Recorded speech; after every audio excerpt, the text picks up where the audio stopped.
അപ്പം മക്കളെ ഇതിൻ്റെ സെക്കൻഡ് പാർട്ടാണിട്ടത്. അപ്പം നമ്മൾ കഴിഞ്ഞ വീഡിയോയിൽ പറഞ്ഞ പോലെ തന്നെ സ്റ്റാവണിയിൽ നിന്ന് തല്ലൊക്കെ പിടിച്ച് ബിരിയാണിയൊക്കെ കഴിച്ചിട്ട് ഇറങ്ങിയതാണ് ഈ കാണുന്നത്. അപ്പോഴേ നമ്മുടെ റെസൊല്യൂഷൻ പറഞ്ഞിരുന്നിട്ടാ അടുത്ത പെരുന്നാളിന് വീട്ടിലെ ഫുഡൊക്കെ കഴിച്ച് വല്ല കുടുംബത്തിൽ ഇരിക്കാന്ന്. അപ്പോഴേ ഈ തീരുമാനത്തിന് വല്ല മാറ്റം വന്നു കഴിഞ്ഞാൽ ഞങ്ങൾ മുൻകൂട്ടി അറിയിക്കുന്നതായിരിക്കും. അപ്പം നമ്മൾ അവിടുന്ന് ഫുഡൊക്കെ കഴിച്ച് ഒരു ഉപ്പ് സോഡൊക്കെ കുടിച്ച് നേരെ വിട്ടത് നമ്മുടെ ബ്രദറിന്റെ റൂമിലേക്കാണ് ട്ടാ.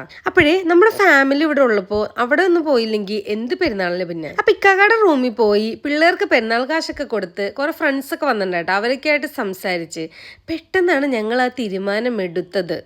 നോമ്പൊക്കെ കഴിഞ്ഞല്ല, അപ്പൊ ഇനി ഒരു സിനിമയൊക്കെ ആവാം, ആടുജീവിതത്തിന് പോണെന്ന് കുറച്ചായി വിചാരിച്ചിരിക്കുന്നത്. പോയിരുന്ന് കരയാനാണ്, എന്നാലും 15+ ആയതുകൊണ്ട് തന്നെ നമ്മൾ ബാച്ച് ആയിട്ടാണ് പോയത്. ഈ ഒരു ടൈമിലാണ് ട്ടാ നമ്മുടെ കുഞ്ഞാപ്പികള് 4 പേരോടും ഒരേപോലെ അറ്റാച്ച്മെന്റ് ആയ ഗുണം നമുക്ക് കിട്ടിയത്.